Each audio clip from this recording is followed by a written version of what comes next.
Apa kabar hari ini? Semoga semuanya dalam keadaan yang sehat. Buat teman-teman yang lagi WFO, teman-teman yang lagi WFH. Selamat datang kembali di Digitalk hari ini tanggal 7 Desember 2002. Dan hari ini spesial kita bahas mengenai ya Firdaus. Tapi sebelum kita mulai, teman-teman di JASIAN, mungkin sebagian dari kamu ada yang belum paham apa itu resesi, atau mungkin kenapa sih kita harus siap-siap dengan resesi. Memang seperti yang kita tahu ini sekarang kondisi ekonomi global kan memang sedang tidak baik-baik aja ya, termasuk dengan ancaman adanya resesi ekonomi di seluruh negara di dunia, termasuk di Indonesia. Tapi nggak cuma karena itu aja, ada juga faktor inflasi yang tinggi, terus ada juga faktor pengetatan likuiditas misalkan, sampai konflik, let's say geopolitik perang antara Ukraina dan Rusia. Ini yang otomatis mempengaruhi ekonomi dunia yang mungkin sekarang bisa dibilang gonjang-ganjing nih. Dan emang benar juga teman-teman di JASIAN bahwa resesi di Indonesia ini memang sifatnya masih prediksi. Kenapa? Karena sesuai data dari IMF atau IMF, ini ada yang memperkirakan bahwa ekonomi Indonesia ini akan tumbuh sampai dengan 5,3% tahun ini dan 5% pada 2023. Yang berarti ada sebagian orang yang menganggap bahwa Indonesia akan aman dari resesi, namun ada baiknya kalau kita selalu prepare dengan segala kemungkinan yang terjadi. Nah, tapi pakarnya nih kalau misalkan untuk ngomongin soal resesi dan perekonomian. Sebelumnya, kamu ingat dong kita pernah ngobrol-ngobrol sama Bu Olive. Bu Olive hari ini udah hadir sama kita di Jangan. Selamat sore, Olivia. Selamat sore, Anita. Apa kabar, Ibu? Baik. Baik ya, Bu. Hari ini seneng ketemu lagi sama Bu Olivia. Kita bakalan ngebahas soal resesi ya, Bu ya. Ya. Tapi di pembahasan kali ini, teman-teman, sih caranya kita prepare atau bersiap-siap dengan resesi yang mungkin terjadi di Indonesia, terutama untuk personal preparation mungkin ya Bu Alif ya, bisa dibilang begitu ya. Oke, kalau gitu teman-teman di JASIAN kalau yang punya pertanyaan nanti boleh disimpan dulu pertanyaannya, nanti kita di akhir talk show teman-teman di JASIAN boleh bertanya sama Bu Olivia ya. Nah, kalau untuk sekarang, yuk untuk kita persingkat waktunya, langsung aja kan kita persilahkan Bu Olivia untuk kita ngobrol-ngobrol soal resesi nih Bu. Silakan Bu Olivia. Oke, terima kasih Mbak Kandita. Selamat siang semua di JASIAN. Saya Olivia, mungkin ada beberapa yang waktu itu nggak datang ya, mungkin belum kenal sama saya. Nanti saya akan perkenalkan diri, latar belakangnya. Nah, kita langsung aja kali ya buat menuju si materinya gitu ya. Sebenarnya ini agak surprise, mungkin nanti teman-teman bisa lihat gitu ya, apakah benar Indonesia itu akan mengalami resesi juga gitu ya. Oke, sebentar. Nanti kalau mau nanya langsung aja di chat room-nya ya. Oke, boleh diketik di chat room-nya, nanti Bu Olivia yang cek pertanyaannya, nanti aku bantu biar langsung dijawab sama Bu Olivia ya teman-teman. Ya.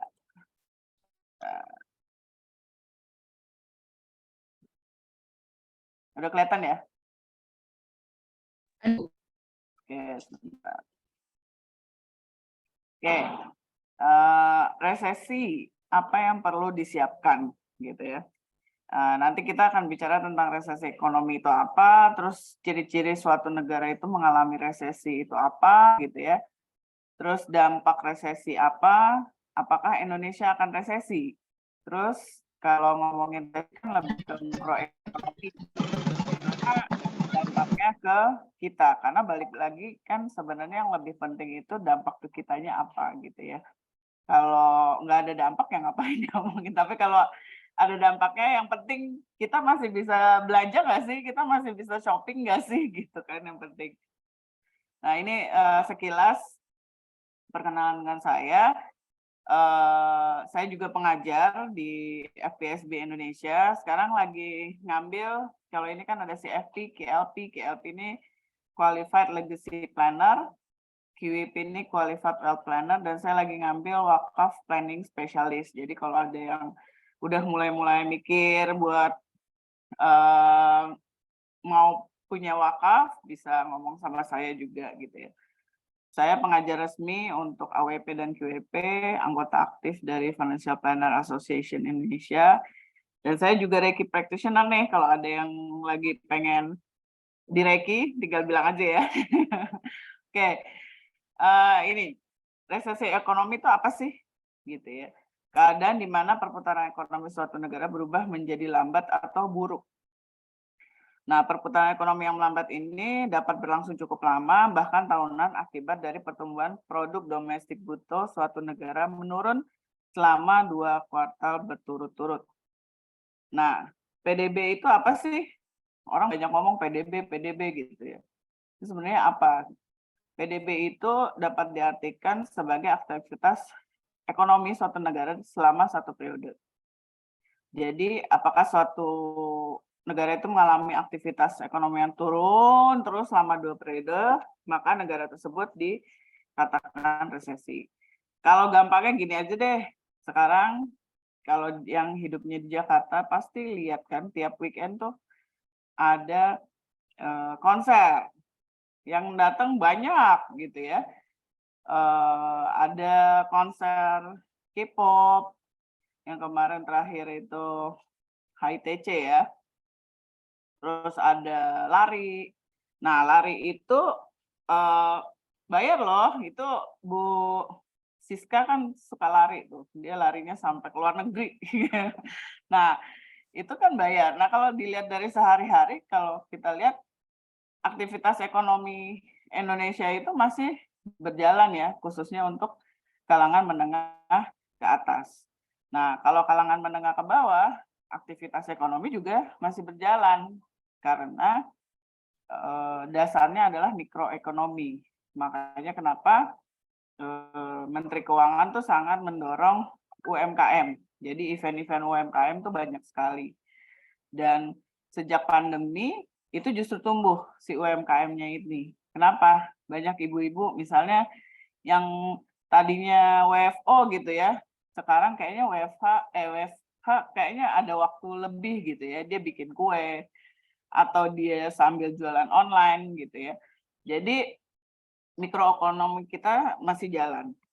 Nah, ciri-ciri suatu negara itu mengalami resesi, seperti tadi di awal, PDB-nya itu turun selama 2 kuartal berturut-turut. Terus nilai impornya itu lebih besar daripada nilai ekspor. Jadi kalau misalnya kayak ini bisa diibaratkan seperti kita personal finance, impor itu pengeluaran, ekspor itu pendapatan. Jadi ini pengeluarannya lebih besar daripada pendapatan.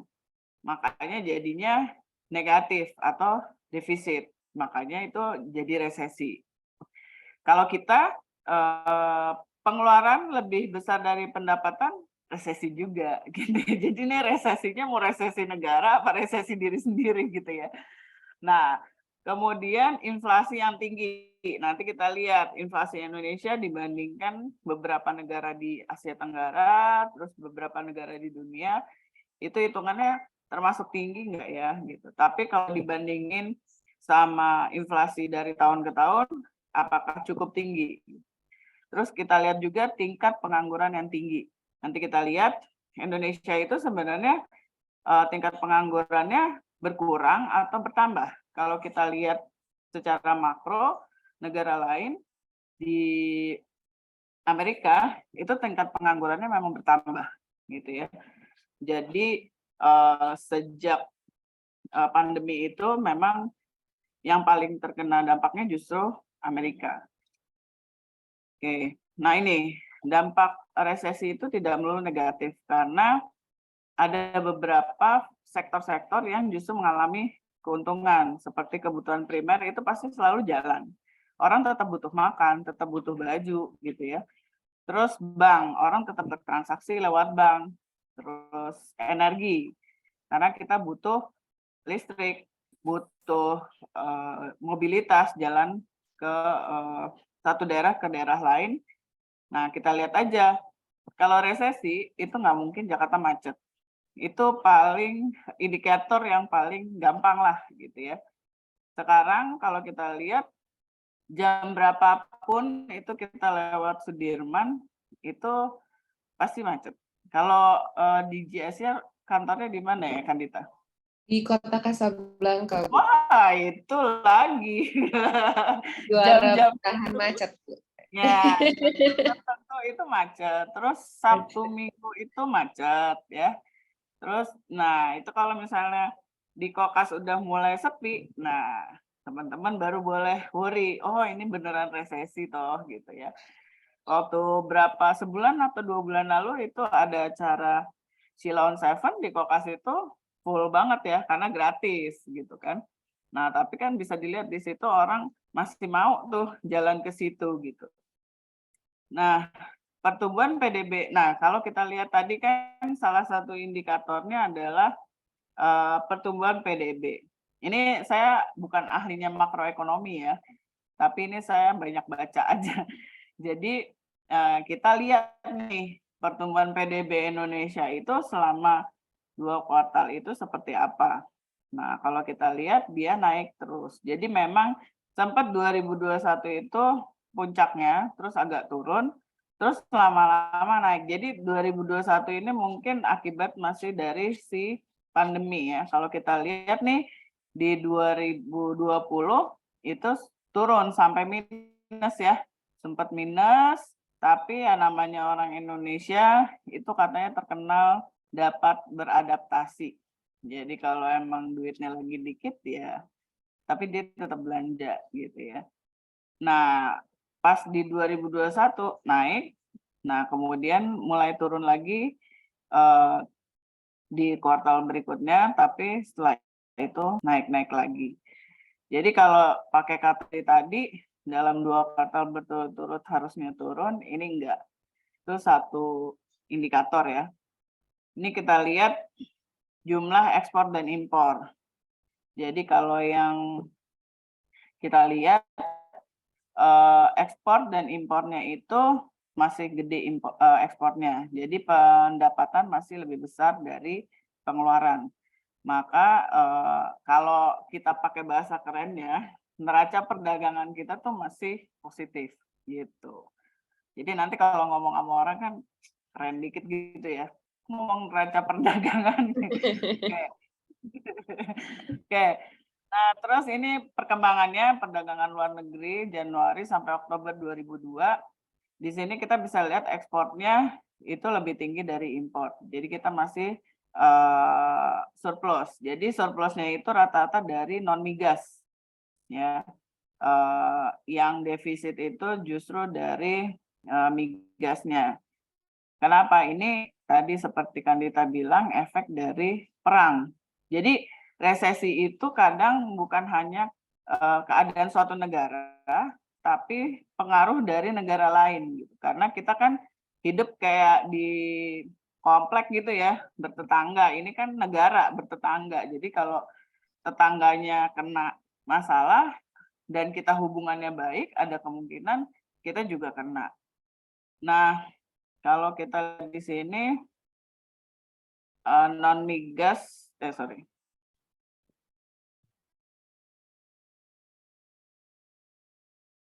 Nah, ini ekspor non migas itu banyak di mesin dan peralatan, perlengkapan kendaraan, bahan bakar mineral, logam mulia. Nah, kita banyak mengekspor itu justru ke Tiongkok. Nah, kenapa Amerika itu nggak banyak ya? Karena dia lagi resesi, masalah gitu. Jadi berkurang. Ekspor non migas ini kita kembangkan juga ke Timur Tengah. Karena selain karena ternyata Timur Tengah itu punya potensi untuk non migas, terutama bahan pakaian dan pakaian. Jadi untuk garment kalau ke Timur Tengah. Nah, tingkat inflasi yang tadi salah satunya resesi itu tingkat inflasi naik terus gitu ya. Nah, ini kalau kita lihat memang di Indonesia itu naik. Tapi kalau dibandingkan dengan negara lain, ini negara G20 yang kemarin baru meeting ya, ini Indonesia tuh termasuk yang kecil. Yang paling besar itu Turki, Italia, sama Uni Eropa. Gitu ya. Indonesia tuh masih bisa disejajarkan sama Korea Selatan. Ini 10 negara dengan tingkat inflasi tahunan tertinggi. Jadi kalau bisa dilihat di situ, ada negara-negara Afrika, terus Timur Tengah, Lebanon, Suriah, ini tinggi-tinggi banget ya. Kalau dibanding Indonesia tuh, Indonesia nggak ada apa-apanya. Gitu. Jadi ibaratnya kalau memang inflasinya dibilang tinggi, ya masih ada yang lebih tinggi dan banyak. Ini kalau kita melihat ke negara lain. Nah, kalau dari peta dunia, kita itu masuk yang pink. Ya, kalau yang merah tua nih yang justru gede-gede ya, bahaya. Nah, karena dia tinggi, di atas 50% inflasinya. Bahkan ya ada yang 210, ada yang 284. Kalau Indonesia ini masuk di biru, less than 5%. Gitu. Jadi kalau melihat resesi itu melihat global. Jangan melihat cuma katanya gitu ya.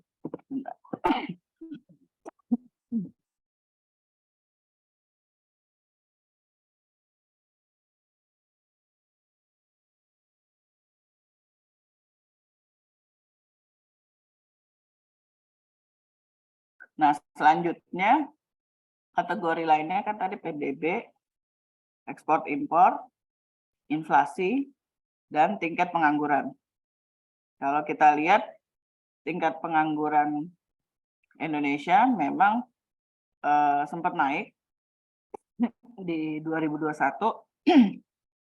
Ini kenapa? Karena 2021 Februari itu setahun pandemi, mendekati setahun pandemi. Jadi mungkin perusahaan-perusahaan itu dapat bertahan setahun gitu ya, tapi di Februari itu puncaknya orang udah nggak bisa bayar lagi nih yang WFH ini.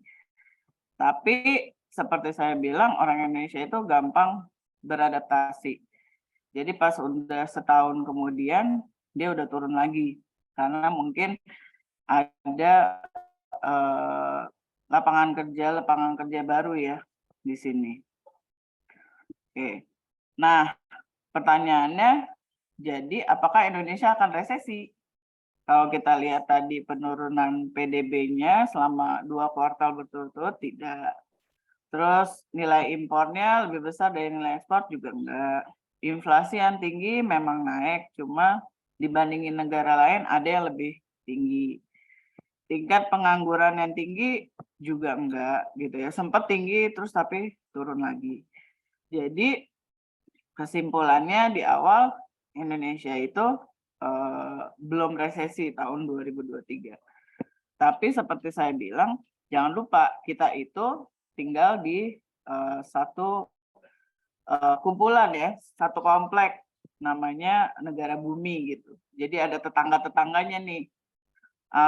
Walaupun Indonesia tidak menunjukkan ke arah resesi, tapi beberapa negara memang menuju ke arah resesi. Coba kita lihat yang tadi, ada yang inflasinya tinggi, ada yang tingkat penganggurannya tinggi, terus ada yang minus, jadi neraca perdagangannya minus gitu. Itu mau nggak mau akan berpengaruh ke Indonesia. Contohnya misalnya Amerika, biasanya kita ekspor garment ke Amerika nih, ternyata Amerika lagi resesi. Nah, kalau kita dapat beradaptasi, kita cari market baru gitu ya. Jangan ke Amerika aja. Mungkin kita cari tadi seperti saya bilang, mungkin ke Timur Tengah. Nah, itu saya tadi bilang, pemerintah Indonesia sedang mengusahakan target baru untuk pasar ekspor. Dan tadi kalau kita lihat ekspor paling tinggi itu sebenarnya ke Tiongkok. Nah, Tiongkok ini juga lagi mau reopen. Jadi dia istilahnya reopen China. Nah, kalau udah reopen itu pasarnya bisa terbuka buat Indonesia. Tetap kita perlu bersiap untuk menghadapi kemungkinan resesi global di tahun 2023 dari segi personal. Jadi kita siapin dari diri pribadi juga. Nah, dampak resesi global itu biasanya berhubungan dengan PHK dan inflasi yang bertambah tinggi. Nah, PHK itu apa sih? Nah, ini kan kita sempat lihat ya di beberapa perusahaan, terutama perusahaan yang berbasis pada teknologi. Ini banyak yang sedang PHK, gitu ya. Sebabnya macam-macam. Ada yang bilang ya karena modal yang sudah ada itu sudah habis, tapi keuntungannya belum balik, gitu ya. Ini ada Ruang Guru, ada Shopee itu juga tapi yang induk Shopee ya. Kalau Shopee Indonesia belum. Indosat, Urido itu ada berapa yang ditawarin pensiun dini. Kalau Grab Kitchen itu, jadi gini, kalau perusahaan-perusahaan yang kayak gini ya, misalnya kayak Grab Kitchen, dia akan lihat ini si Grab Kitchen ini akan menghasilkan keuntungan yang sesuai atau enggak gitu. Kalau enggak sesuai ya ditutup. Sistemnya begitu aja. So easy gitu, bukan yang gimana-gimana gitu ya, tapi dia cuma lihat aja dari portfolio Grab mana nih yang paling tidak menguntungkan. Terus mengeluarkan biaya gede. Wajar itu yang ditutup gitu. Tapi Grab-nya sendiri kan masih ada. Yeah. Terus kayak link aja juga kita nggak tahu ya, link aja itu kalau saya lihat kalah bersaing sama ada OVO, ada GoPay, banyak tuh, ada ShopeePay gitu ya. Yeah. Kalau kita lihat link aja bisa dipakai di mana aja sih gitu. Mungkin itu perkembangannya kurang bagus. Si Cepat kalau saya lihat ini PHK dari pihak perusahaan, tapi sebenarnya si kurirnya ini ditawarin, jadi si perusahaan nggak mau pusing ngurusin driver-driver ini, jadi dia akan pakai pihak ketiga, gitu supaya dia tetap konsen dengan strategi perusahaannya seperti apa, daripada terlalu banyak nih ngurusin si driver-driver yang banyak aneh-aneh gitu ya, gitu. Itu kira-kira sebagian penyebabnya. Terus penyebab raksasa ini bisa dilihat di sini. Terus ada juga yang karena UMP-nya itu naik gitu. Cuma ada juga yang bilang UMP naik itu nggak akan ngaruh kalau perusahaannya itu sebenarnya punya permintaan. Misalnya perusahaan makanan gitu atau perusahaan minuman, dia akan tetap jalan walaupun UMP-nya tinggi, naik gitu ya. Tuh. Terus ini kalau kita lihat sekilas ada elektronik dan otomotif itu ada penurunan permintaan di situ. Makanya PHK-nya berlanjut. Nah, ini kan kita bisa lihat ya, kalau banyakan tuh yang PHK itu padat karya.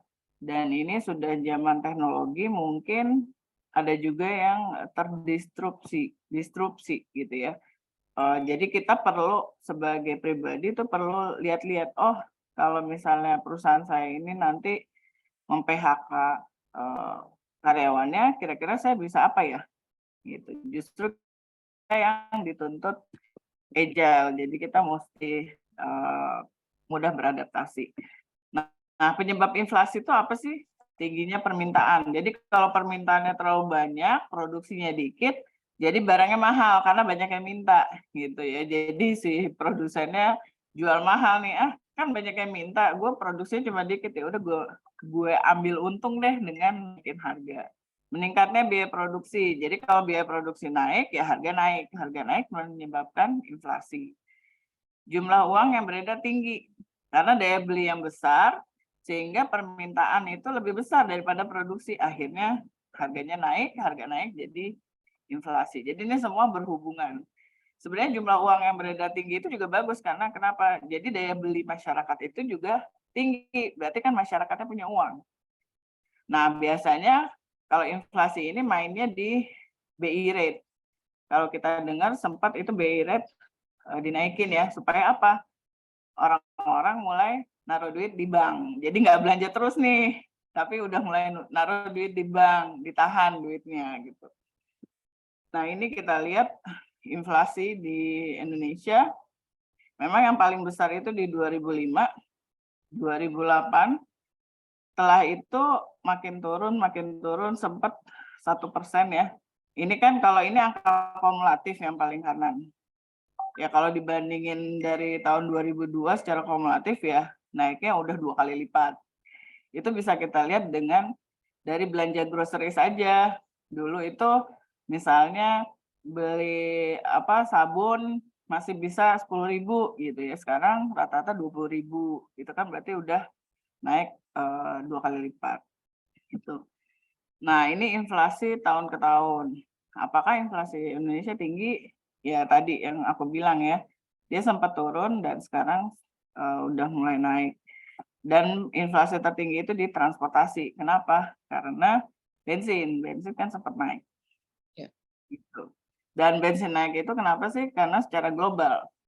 Secara global bensin itu bahan bakar itu memang naik. Nah, apa aja yang perlu disiapkan nih sebagai pribadi gitu ya. Kita mulai budgeting dan rebudgeting. Terus siapkan dana darurat yang optimal. Manajemen risiko baik dari segi keuangan dan kesehatan. Terus cek ulang portfolio investasi bagi yang sudah berinvestasi. Apakah investasinya itu sudah sesuai dengan perencanaan kita? Ya, strategi apa nih? Kita pindah saham atau kita ubah ke instrumen keuangan yang lain. Dan yang terakhir, mencari side hustle di luar jam kerja sebagai safety net jika terjadi PHK.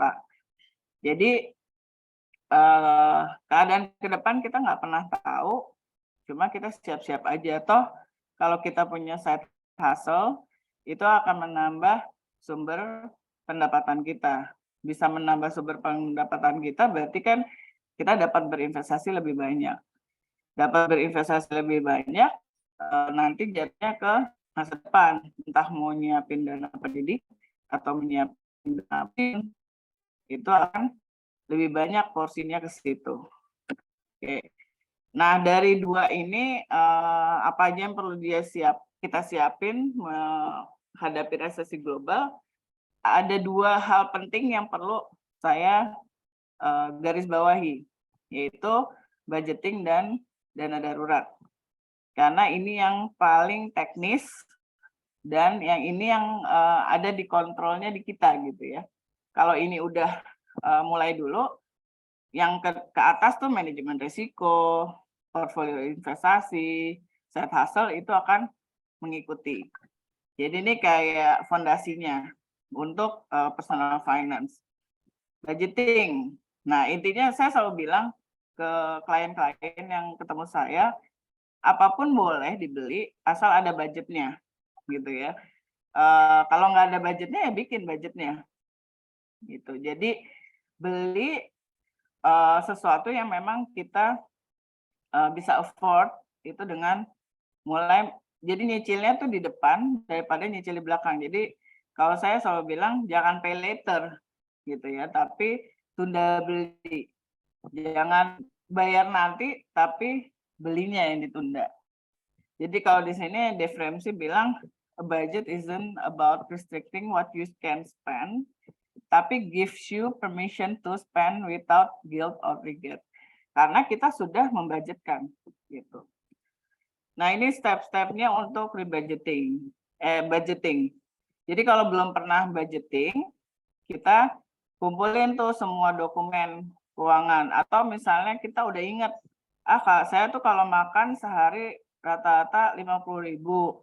50.000 kali 22 hari kerja, itu berapa?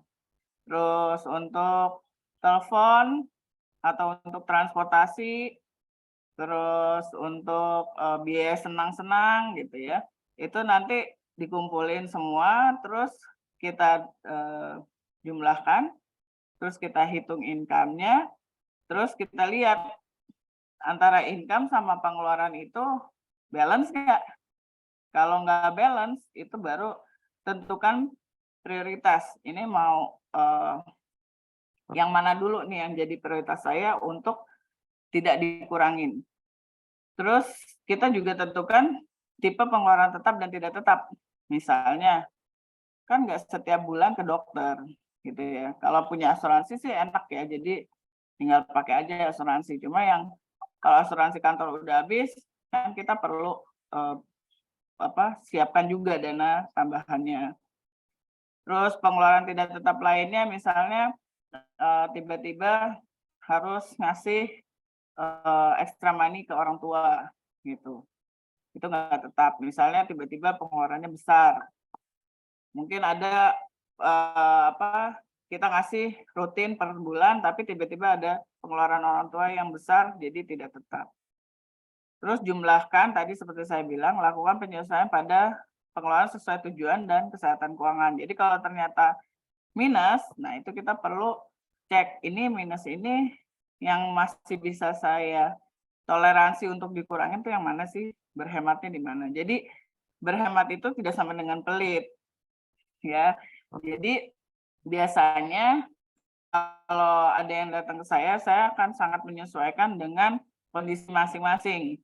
Jadi misalnya ada yang suka belanja tas gitu ya, oke tetap boleh. Cuma mungkin sekarang biasanya setahun 4 kali beli tas, mungkin sekarang 3 kali atau 2 kali aja gitu. Atau beli tas yang lebih murah gitu. Jadi benar-benar tergantung sama kondisi masing-masing. Nah ini, kalau kita tidak mencatat, nggak ada datanya. Ini saya ambil ya. Dia cerita kalau duitnya itu nggak tahu kemana, gitu ya. Merasa duit nggak kekumpul, merasa kurang terus, mulai nyatet keuangan sedetil mungkin, dan ternyata income selama ini banyak juga ya, gitu. Bisa cool juga, baru dengan data yang lumayan lengkap, bisa memikirkan langkah selanjutnya, menambah income dari side hustle, atau menaikkan jabatan kerja biar income berupa gaji juga naik. Nah, jadi kalau data yang lengkap akan mengarahkan pada analisa dan keputusan yang baik, gitu. Jangan-jangan selama ini kita ternyata banyak bocor halus, gitu ya. Beli kopi, beli cemilan, Nggak beli kerasa ya, Bu, ya? gorengan, gitu ya. Nggak kerasa. Ya, sehari-hari Iya, rutinitas, padahal kalau misalkan dicatat, oh iya, ternyata banyak juga pengeluaran untuk iya, kopi-kopi. iya. Itu bocor-bocor halus itu kalau di keuangan dibilangnya latte factor, gitu ya. Iya, Nah, itu berbentuk seperti ini kita transfer uang antar bank gitu ya. Itu juga kalau sekali kemarin tuh ada cerita pembantunya bapak saya itu disuruh ambil uang gitu. Ambil uang dia pikir gampang nih, dekat rumah saya ada namanya BRI Link. ya. Ternyata sama BRI itu kita dianggap mentransfer uang ke BRI. Jadi biaya 6.500, bukan pakai BI Fast lagi. Padahal kalau dari Mandiri ke BRI itu biasanya bisa pakai BI Fast 2.500. Terus ngambil uangnya kena admin lagi 5.000. Jadi total untuk ngambil duit itu kena biaya 11.500. Nah, buat orang-orang yang nggak tahu, itu kan 11.500 kayak itu kan dikit gitu ya. Tapi begitu saya bilang, tapi kalau ngambilnya sekali ya nggak apa-apa. Cuma kalau ngambilnya 10 kali, udah 100.000, saya bilang gitu kan. 100.000 itu bisa 2 hari makan atau sehari makan gitu kan Iya. lumayan. Nah kadang-kadang kita nggak mikir hal-hal seperti itu gitu. Jadi kayak saya itu punya beberapa bank gitu ya, karena masing-masing tuh punya promo. Jadi ada bank tertentu itu ngasih free transfer ke rekening lain itu 25 kali gitu. Ada yang free top up ke e-commerce. Jadi saya gunakan sesuai dengan kelebihan mereka gitu. Jadi uangnya saya taruh di yang free transfer gitu. Terus kalau yang buat top up saya taruh uang untuk top up gitu. Jadi kita perlu yang kayak gitu ya. Belanja juga sekarang si Orange itu suka flash sale. Atau si Jo itu suka WIB ya, waktu Indonesia belanja. Belanja. Ya, jadi manfaatkan yang kayak gitu gitu. Dan kayaknya sekarang malah lebih update ya, teman-teman mestinya kalau yang diskon-diskon gitu ya. Iya. Bener Bu, soalnya kok nggak kerasa Bu, kalau hal-hal sepele ya. Mungkin kayak tadi satu kopi bocor Iya, halus, yang kedua biaya transfer juga. Kalau dipikir-pikir, mungkin karena emang ya udah deh transfer aja kebiasaan kali ya Bu ya, dari handphone well banking atau apa, transfer kemana lah, top up kemana lah. Tapi kalau misalkan kayak tadi Bu Olive ingetin, dipikir-pikir sebulan kalau itu dicatat bisa jadi juga. uang makan 2 hari 3 hari juga kayaknya Bu. Iya, iya, lumayan. Nah, terus apa tadi kan apa belanja diskon gitu ya. Ini biasanya udah mau lagi nih kan 12, 12, 12. 11, 11 gitu ya. Kita Harbolnas perhatikan, ya Bu. iya. Kalau biaya normalnya misalnya harga normalnya itu 150 terus tiba-tiba pas flash sale jadi 100 kan lumayan ya Lumayan. gitu. Pokoknya memang kita butuh. Ada orang-orang yang bilang gini, kalau pas diskon belanja banyak itu sebenarnya nggak efektif, dia bilang gitu. Tapi menurut saya kalau emang itu dibutuhkan akan efektif gitu ya. Kayak saya kalau belanja barang tertentu, saya punya target harga. Jadi misalnya kalau harganya dia sabun nih misalnya, dia kalau harganya 30 buat saya mahal. Jadi saya nungguin sampai harganya 20.000 misalnya atau di bawah 20.000. Nah, begitu di bawah 20.000 itu saya langsung beli banyak.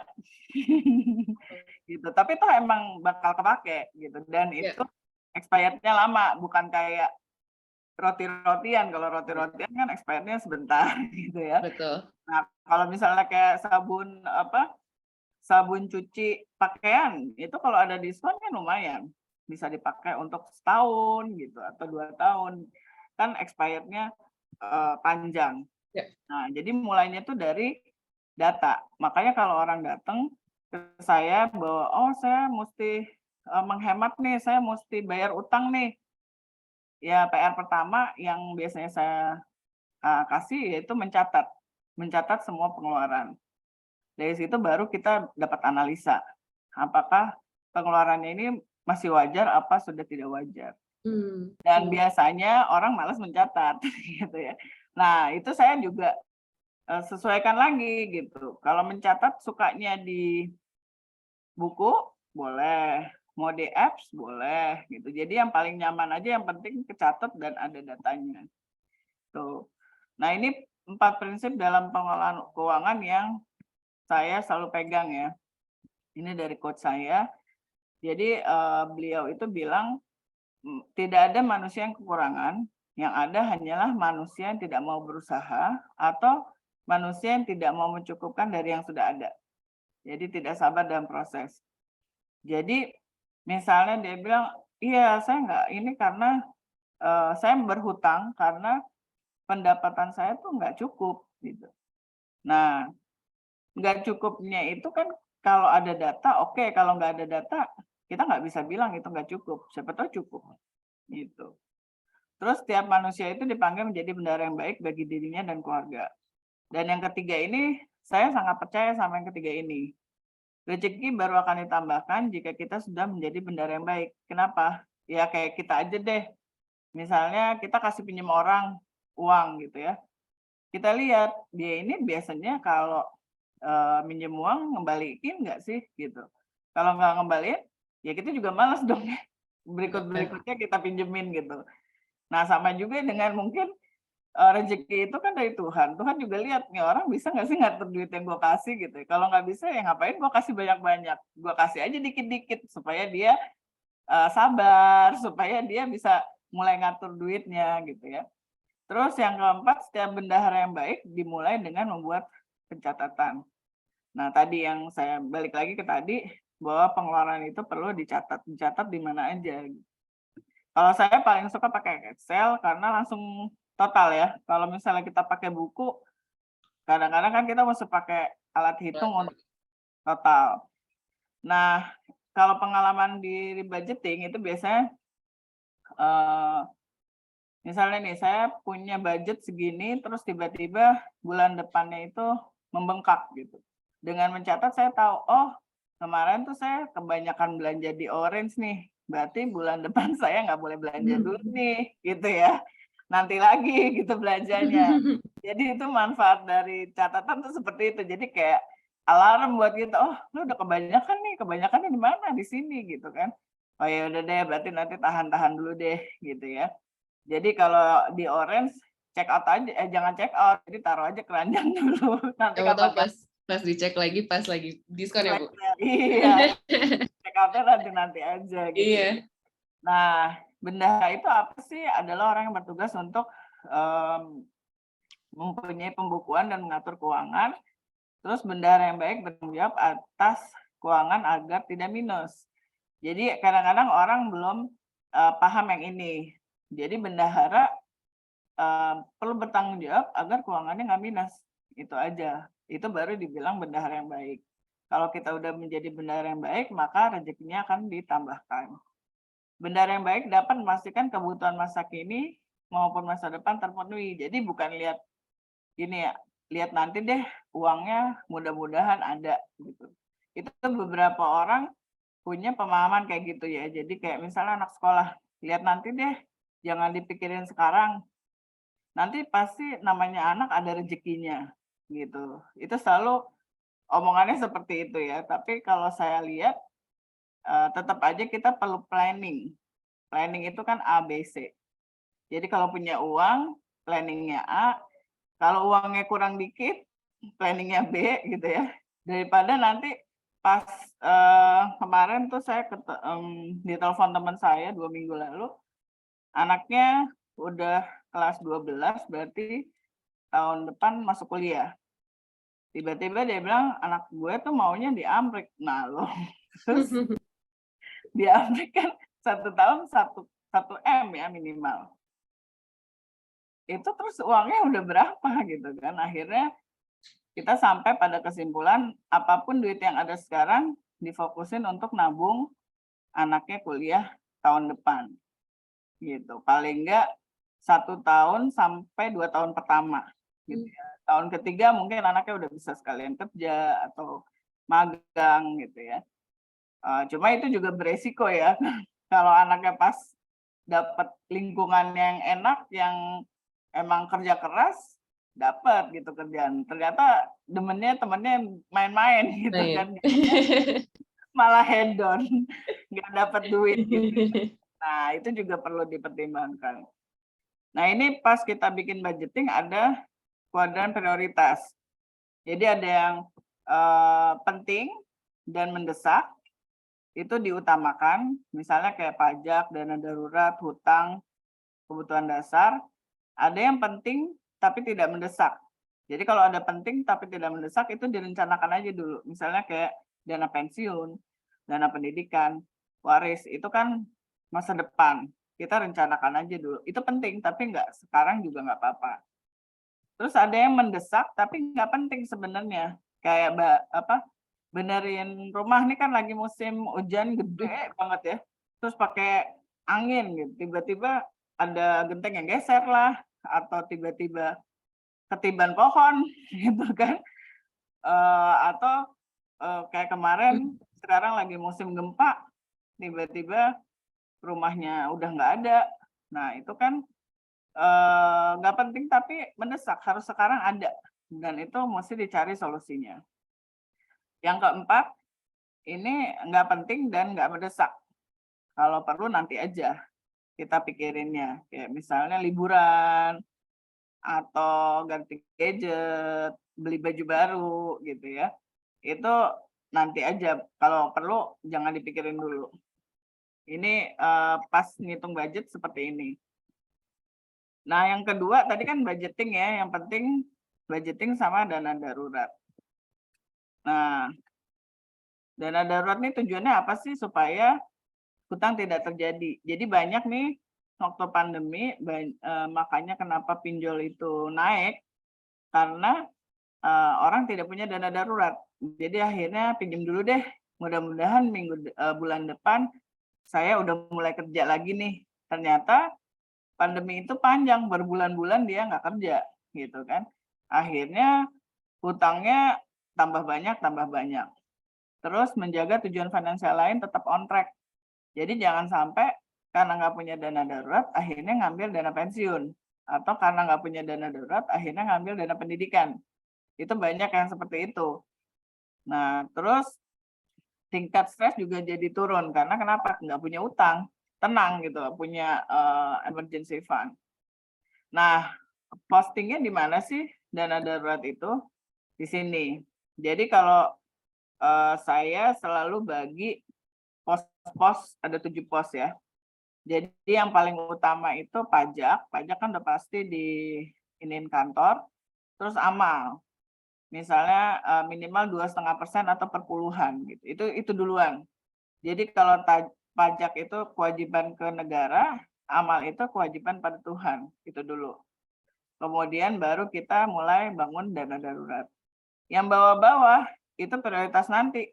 Jadi dana darurat dulu. Terus kalau saya punya utang gede, tapi saya nggak punya dana darurat gimana? Ya berarti nanti kita mulai dengan nyelesain utangnya dulu. Karena utang itu maksimum 35% dari pendapatan. Jadi utangnya ini berikut utang konsumtif ya. Misalnya kayak KTA, pinjol, utang kartu kredit. Kartu kredit kan ada yang kalau yang pinter itu akan bayar lunas. Tapi kalau yang merasa ini jadi sumber uangnya, dia bayar minimum. Itu jadi hutang konsumtif. Jadi banyak kan orang kalau yang hutang ini mikirnya cuma hutang yang besar, misalnya KPR, terus kredit kendaraan bermotor gitu ya. Ternyata hutang kartu kreditnya itu bisa besar banget. Jadi hutangnya tuh bisa sekitar 50-60%. Nah, kalau hutangnya udah 50-60%, yang lain gimana dong gitu ya. Belum biaya hidup, belum dana darurat, boro-boro ngomongin proteksi investasi gitu ya. Jadi nanti kalau misalnya financial check up, kita ketemu utangnya ini gede, berarti kita perlu selesaiin utangnya dulu. Nah ini contoh keadaan darurat di PHK, di rumahan, telat gajian, itu termasuk keadaan darurat ya. Darurat kesehatan, perbaikan rumah, biaya perjalanan tidak terencana, misalnya ini tiba-tiba ada yang keluarga yang meninggal di luar kota, kita harus datang karena itu cukup dekat gitu ya. Itu makanya perlu dana darurat. Berapa sih besarnya dana darurat? Kalau single itu 3-6 bulan pengeluaran, kalau keluarga itu 6-12 bulan pengeluaran. Nah, di mana sih nyimpennya? Pokoknya harus terpisah dengan tabungan lain, mudah diakses, tapi tidak sangat mudah gitu ya. Jadi kalau pakai ATM, pakai itu sangat mudah diakses. Kalau bisa nggak usah pakai ATM. Terus instrumennya liquid dengan resiko rendah, jangan taruhnya di saham gitu ya. Taruhnya di properti gitu, nggak bisa. Terus memenuhi minimal 12 kali pengeluaran rutin. Gimana menabung dana darurat? Nah, ini bisa di kas, tabungan, deposito, reksadana pasar uang, logam mulia, dan lainnya. Nah, misalnya gini. Single income-nya 7 juta, pengeluaran 5 juta, surplusnya 2 juta. Dana daruratnya berarti 5 kali 12 sama dengan 60 juta. Berapa bulan dia bisa nabung? 30 bulan. Nah, 30 bulan ini sebenarnya untuk ngumpulin dana darurat udah terlalu lama ya. Maksimum itu sebenarnya 2 tahun. Jadi kalau bisa 2 tahun sudah tercapai. Biasanya tuh orang agak nggak rela masukin ke dana darurat karena ini kayak tabungan gede tapi nggak bisa dipakai gitu. Kadang-kadang orang tergoda untuk investasi gitu. Gimana kalau sebagiannya saya investasikan gitu kan? Nah, biasanya nanti saya akan lihat tadi financial check up-nya dulu, health ratio-nya tuh seperti apa, udah layak belum dia untuk investasi. Gitu. Ini contoh alokasinya bisa bermacam-macam ya. Jadi bisa digabung-gabungin, misalnya tabungannya tuh hanya 25%, terus lainnya masuk deposito, reksadana, atau logam mulia. Nah, kalau saya nggak mampu gimana? Nah, itu balik lagi. Kita mesti periksa. Periksa itu dari mana? Catatan pengeluaran. Terus potong alokasi pengeluaran yang nggak perlu, atau substitusi. atau mengurangi frekuensinya. Misalnya tadi yang saya bilang setahun beli 4 kali, beli ganti tas 4 kali jadi cuma 2 kali gitu. Atau beli kopi setiap hari jadi 3 kali seminggu gitu. Atau diganti, tadi yang kopinya 40.000 jadi yang 20.000 aja deh dulu sementara ya gitu kan. Atau tambah penghasilan. Tapi tambah penghasilan ini biasanya jadi prioritas yang terakhir buat saya. Kenapa? Karena kalau nambah penghasilan tapi tidak mengevaluasi pengeluaran itu sama aja bohong gitu. Jadi nanti udah nambah penghasilan, ya pengeluarannya nambah terus gitu ya. Jadi gaji mau 20 juta, 50 juta, 100 juta tetap nggak bisa nabung. Biasanya begitu. Nah, ini kesimpulannya, jadi dilihat dari indikator ekonomi, Indonesia tidak dalam kondisi menuju resesi. Tapi kita tetap perlu waspada resesi global, ya. Perlu atur ulang kondisi keuangan supaya dapat memanfaatkan peluang di tengah resesi. Misalnya, peluang apa sih? Ya, misalnya, oh gara-gara ini harga saham jadi turun gitu. Karena kita punya duit, kita bisa beli harga sahamnya. Jadi dengan kita punya liquid yang banyak, maksudnya liquid yang banyak tuh cash, kita dapat mengambil beberapa peluang kalau ada terjadi resesi. Gitu aja, Kanita. Sekian dari saya. Terima kasih Bu Olivia. Sekarang awalnya mungkin kita agak deg-deger ya Bu ya, karena kan kita pasti bertanya-tanya kan, semua ini bener nggak sih resesi? Yang satu ngomong ini, sementara yang satu ngomong kayak enggak, udah Indonesia aman aja kok dari resesi. Memang yang terbaik itu mau ada resesi mau enggak, tadi Bu Olivia udah jelasin juga dampak dari resesi, harusnya sih kita waspada ya Bu ya. Harusnya sih kita selalu jaga-jaga. Secara negara-negara sekitar kita tadi banyak banget nih yang kemungkinan resesinya sudah dipastikan ya pasti udah resesi, bahkan udah mulai resesi mungkin dari sekarang ya Bu ya. Jadi memang sebaik-baiknya dari awal kalau berhubungan dengan budgeting atau keuangan dan memproteksi diri sendiri ya dari inflasi dompet kamu, dari resesi di dompet kamu sendiri, memang langkah mudah paling awalnya kalau yang tadi Bu Olive bilang adalah dicatat apapun itu sedetail mungkin. Ya, nggak ada yang pernah tahu resesi nanti tiba-tiba ada yang berubah atau apa, perang di mana ada lagi muncul, kita nggak pernah tahu apa yang ada di tahun depan yang tinggal beberapa minggu lagi ini teman-teman. Jadi sebaiknya memang dipersiapkan dari sekarang gitu. Lalu Bu Olive, kita udah punya beberapa pertanyaan dari Dijasian. Nah teman-teman yang mau nanya juga boleh tinggal diketik aja, nanti kan Dita yang bacain pertanyaannya ya. Pertanyaan yang pertama, Bu Olive, saya kan lagi ada KPR rumah, dan tahun depan bunga KPR akan ikut bunga floating. Kalau misalnya tahun depan terjadi resesi yang menyebabkan bunga bank menjadi tinggi, saya harus apa nih? Apa saya harus pindah bank untuk take over KPR bank atau gimana Bu Olive?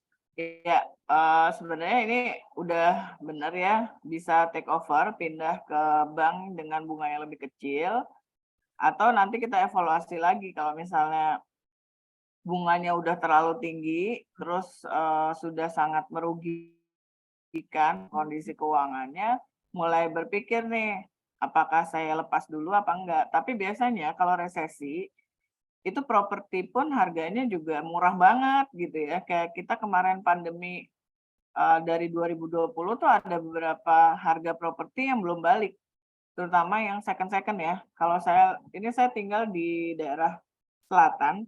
Kalau saya lewat Cipete, Kemang tuh lagi banyak rumah-rumah yang nggak keurus dan ada pelang jual, tapi kayaknya bertahun-tahun tuh nggak laku-laku gitu ya.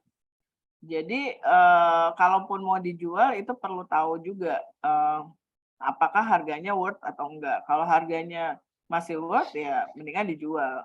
Tapi kalau bisa take over KPR ya take over aja gitu. Nah kalau misalnya dua-duanya nggak bisa, misalnya nggak bisa take over KPR terus jual juga nggak bisa, biasanya kita negosiasi sama bank gitu ya. Karena bank pun kan juga pasti tahu ini resesi dan dia nggak mau ada kredit macet. Jadi dapat negosiasi, misalnya jumlah cicilannya diperpanjang, tahunnya tuh diperpanjang, jadi cicilannya akan lebih kecil gitu. Nah, perlu juga diomongin ke banknya. Tapi nanti kalau misalnya kondisi membaik dan saya punya uang lebih, saya boleh dong balik lagi ke cicilan yang sebelumnya. Gitu sih. Terus yang keempat itu kan 1, 2, 3 ya. Yang keempat, kalau rumahnya ditempatin nggak? Kalau nggak ditempatin, mendingan mulai jadi sumber penghasilan lagi gitu. Tapi kalau ditempatin ya nggak bisa. Kadang-kadang orang KPR, misalnya saya masih di rumah mertua, terus saya KPR beli rumah gitu ya mulai aja coba KPR-nya itu, rumahnya itu disewakan supaya bisa bayar KPR-nya. Gitu. Ada beberapa cara sih. Oke. Kalau misalkan ada tambahan atau ada komen, boleh diketik dulu ya. Kita lanjut boleh ke pertanyaan kedua dari DJ Asian juga. Jadi rencananya ada DJ Asian yang mau renovasi rumah, Bu Alif. Nah, secara budget ini udah ada berasal dari tabungan. Alokasinya sekitar 30% dari total tabungan. 30% bukan sekitar. Ya. Alokasinya 30% dari total tabungan. Itu hitungannya aman nggak, Bu Alif, untuk kondisi tahun depan? Tadi dia mau renovasi rumah ya? Betul, renovasi rumah dan budgetnya udah ada dari tabungan dan alokasi dana untuk renovasinya 30%. 30%? Betul. 30% dari? Dari total tabungan. Oh, kalau dari total tabungan masih aman? Aman ya, Bu ya? Nah, kalau yang aman tuh kalau udah 100%. Karena 30% total tabungan ini aja bisa berkembang jadi 50%. Ya, karena pas renov itu biasanya ada kejadian-kejadian yang tidak terduga, entah beda barang atau barang yang nggak ada jadi pakai yang lebih mahal gitu ya, atau barang-barangnya naik kan, perlu ada spare sekitar 20%. Oke, berarti amannya, Bu, kalau misalkan untuk dari total tabungan 30% udah aman, tapi mungkin 50% lebih baik gitu, Bu? Jadi gini, 30% misalnya 20% dari 30%. Jadi misalnya 30%-nya itu 300 juta gitu ya. Nah, dari 300 juta itu ditambah lagi 20%. Oke. 20% dari 300 juta. Oke. Untuk dana-dana hal-hal yang tidak terduga. Oke. Satu pertanyaan terakhir mungkin Bu Alif, ini juga mungkin kayak masalah-masalah yang ada di milenial zaman sekarang ya Bu ya. Tadi kan Bu Alif juga sempat bahas bahwa sebaiknya sih menunda belinya daripada nunda bayarnya. Dan nggak salah juga sih Bu, di kehidupan sehari-hari, kalau misalkan kita ngomongin soal pay letter atau credit card kan ada beberapa orang yang mungkin berpikir, yaudah nanti aja dibayar, yang penting berasa ada uangnya Bu. Cuman berasa ada uangnya nih, padahal dua hal itu adalah hutang gitu Bu. Nah, kalau ada seseorang yang dalam kondisi, ternyata pay letter aku atau misalkan kredit card aku nih, hutangnya udah besar, tapi aku nggak punya dana darurat nih, Bu. Tadi kan Bu Alif bilang harus diselesain dulu sih hutangnya ini, Bu. Tapi apakah mungkin, Bu, kalau misalkan nyelesain utang kredit card lah katakan, Bu, sama pay letter, sambil menabung atau memang harus kelarin dulu si hutang konsumtif tanpa bisa menabung? Itu yang benar gimana sih Bu idealnya? Ya, yang ideal tuh sebenarnya selesaiin utang dulu. Tapi kan kalau selesaiin utang dulu bahaya juga ya kalau nggak ada dana darurat. Nah, saya tuh kemarin-kemarin tuh baru. Jadi kalau teori financial planner itu hutang yang dibayar itu adalah hutang yang paling besar atau yang bunganya paling tinggi. Nah, kemarin saya baru dapat insight baru nih, gitu ya, dari tadi yang saya kasih ya, deferensi. Itu dia bilang, mulailah dengan hutang yang kecil. Jadi kalau misalnya hutang yang kecil itu yang si pinjol atau yang si pay letter dulu yang dibayar. Kenapa? Biasanya orang yang berhutang itu bukan karena dia nggak punya duit gitu. Kadang-kadang ada juga yang memang hobinya berhutang gitu. Jadi apa-apa dicicil aja. Pokoknya gue mau nyicil. Uang sih ada, cuma gue pengen nyicil aja, enakan nyicil gitu kan. Kalau gue nyicil kan masih ada spare uang cash gue yang bisa dipakai untuk keadaan darurat. Misalnya dia bilang gitu. Jadi sebenarnya itu kan habit ya. Nah, supaya habit membayar hutang yang terbentuk, ya mulailah dengan hutang yang kecil. Kalau hutang kecilnya udah lewat, dia kan jadi pede, oh ternyata gue bisa bayar hutang ya, bisa nyelesain hutang ya. Oke, kita next step ke utang yang berikutnya, gitu. Jadi memang pinter-pinternya si persentase untuk let's say bayar utang dan nabung dana darurat memang tetap harus jalan dua-duanya ya Bu, nggak bisa Ya, berhenti satu, selesai utang dulu nggak bisa ya Bu? ya bisa. Jadi makanya saya bilang tuh financial planning itu sebenarnya sangat customized. Jadi Oke. benar-benar lihat dulu financial check up-nya, ini memungkinkan nggak ya dia itu masih bisa 50-50 gitu ya. Nabung iya, bayar utang juga iya gitu kan. Tapi kalau hutangnya sudah terlalu besar gitu, sudah mengancam kehidupan rumah tangga, ya berarti kita mesti fokusin ke si hutang gitu. Karena kan kalau kita berhutang itu bukan saja kita yang kena, tapi orang-orang sekitar kita ya. Misalnya Ya. kan kadang debt collector itu ada yang datang ke rumah gitu kan. Sedangkan kita kerja, yang di rumah mungkin orang tua kita, malah orang tua kita yang stres jadi sakit. Nah, itu kan jadi banyak banget gitu loh perintilannya. Panjang. Nah, panjang. Jadi mesti ya kita lihat, oh kalau ini udah yang datang nih siapa sih gitu loh ya. Berarti kita lunasin dulu yang si orang yang paling mengancam ini gitu. Oke. Terakhir Bu Olive, berbicara dari dari hutang ke investasi Bu sekarang. Ada yang nanya Bu, kalau untuk investasi itu sekarang amannya di manakah Bu? Apakah deposito, properti, atau di mana Bu? Jadi Mungkin kalau mungkin namanya sambil ngelihat kondisi waspada resesi juga kali ya Bu, ya, jaga-jaga kali ya. ya itu Gimana juga. Bu kalau invest? Ya, benar. Kalau kita waspada ke investasi, biasanya resesi itu kita akan lebih menyarankan ke instrumen-instrumen yang liquid. Misalnya kalau reksadana tuh misalnya pasar uang atau pendapatan tetap dulu gitu loh. Yang ini kalau yang baru memulai ini ya, baru memulai invest ya. Nanti yang saham atau yang beresiko tinggi itu nanti dulu gitu, karena kondisinya sedang tidak baik-baik aja. Jadi kita lihat lagi per 6 bulan. Nanti pas 6 bulan, oh kayaknya udah mulai oke nih. Kita udah bisa masuk ke instrumen yang lebih beresiko. Tapi balik lagi, namanya investasi itu perlu ada tujuannya. Tujuannya, terus jangka waktunya, terus kita mesti lihat juga profil risiko dari masing-masing orang. Jadi jangan sampai gini ya, emang kalau secara teori harusnya masuk saham nih, karena ini buat dana pensiun, dana pendidikan anak saya yang masih SD gitu ya. Masih SD tapi mau ngumpulin buat kuliah, itu kan jauh ya. Tapi balik lagi, saya bilang financial planning itu sangat personal. Jadi saya akan lihat profil resikonya itu seperti apa gitu. Kalau profil resikonya tinggi, apa maksudnya dia suka yang risk taker, berarti dia boleh ngambil saham. Tapi kalau ternyata dia moderat atau malah konven, ya jangan masuk ke saham. Nanti yang ada dia jantungan gitu, jantungan malah.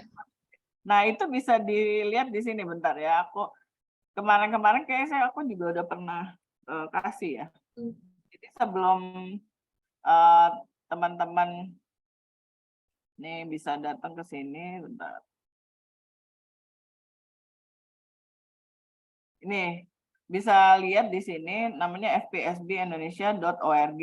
Nah, Oh iya, ini terakhir Bu Olive pernah bantu hitungin formulanya ya Bu ya? ya nanti ini bisa di sini ada profil resiko.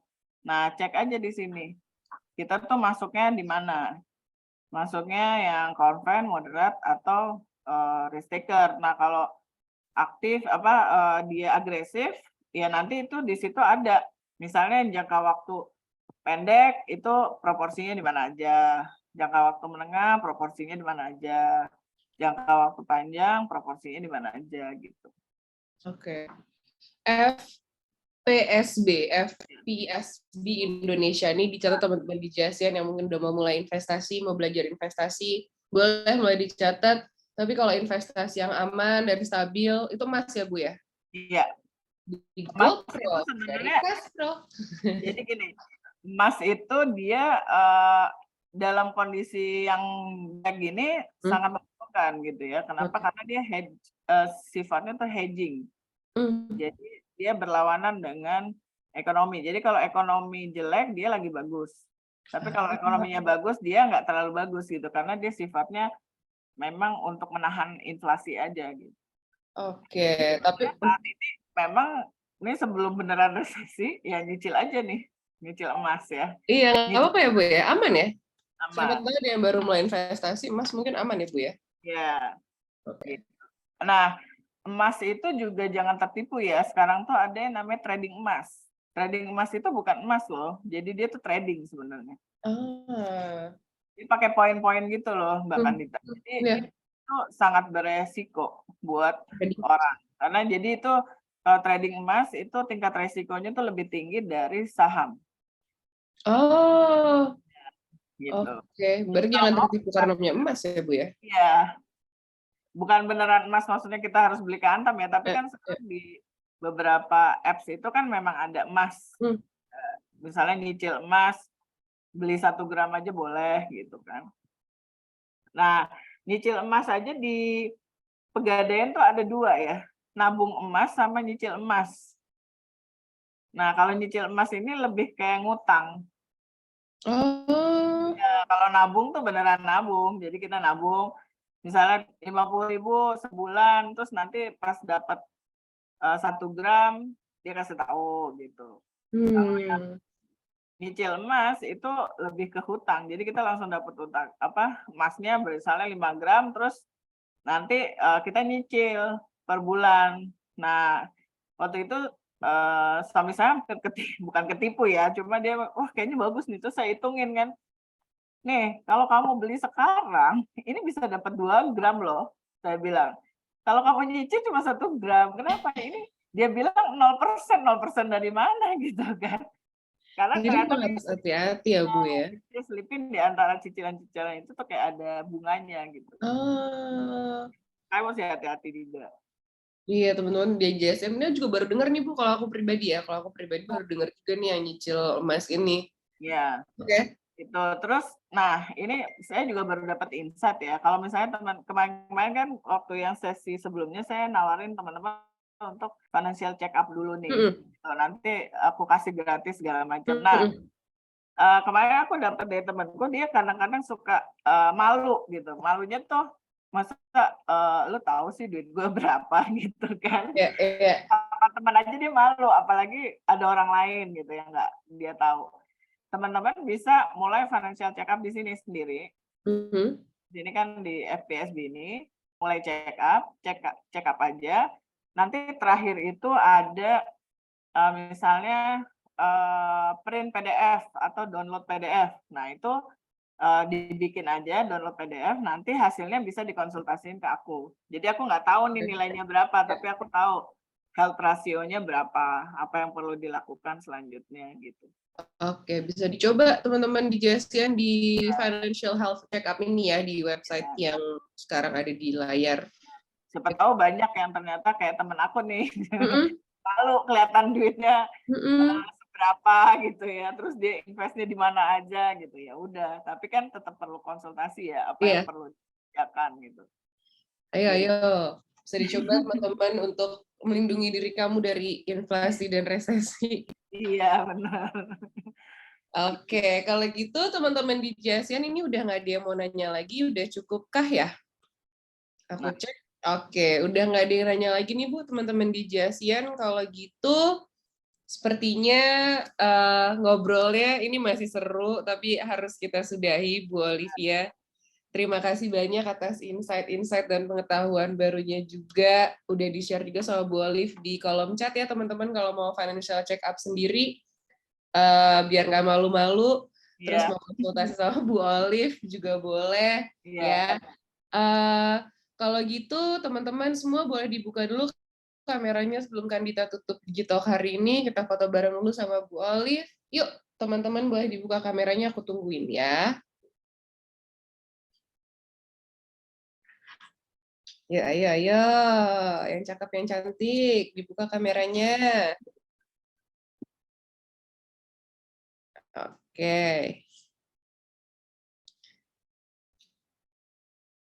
Oke. Yang lain? Udah? Mbak Aan, Mbak Mary, Mbak Devi, Mas Bima, Mbak Sita, Mas Tony, Mas Irfan. Kacamatanya boleh dibuka dulu mungkin. Irfan Syabana. Lagi mendung, lagi mendung. Lagi mendung ya, Bu ya. Oke. Mantul nih suara aku. Oke, kalau gitu teman-teman, kita foto ya. Ayo, 1, 2, 3. Sekali lagi. 1, 2, 3. Udah? Oke. Oke, teman-teman GSM, terima kasih banyak atas waktunya. Bu Olivia, terima kasih banyak atas waktunya. Semoga kita ketemu lagi di sharing session berikutnya. Nggak tahu. Selamat berlibur ya buat teman-teman. Untuk yang merayakan Natal, selamat merayakan Natal. Buat yang tahun baru, selamat tahun baru. Semoga apapun yang kita inginkan tercapai di tahun ini dan tahun yang akan datang.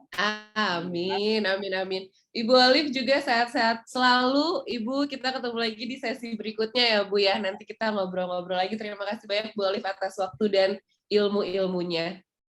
Thank you, Bu Olive.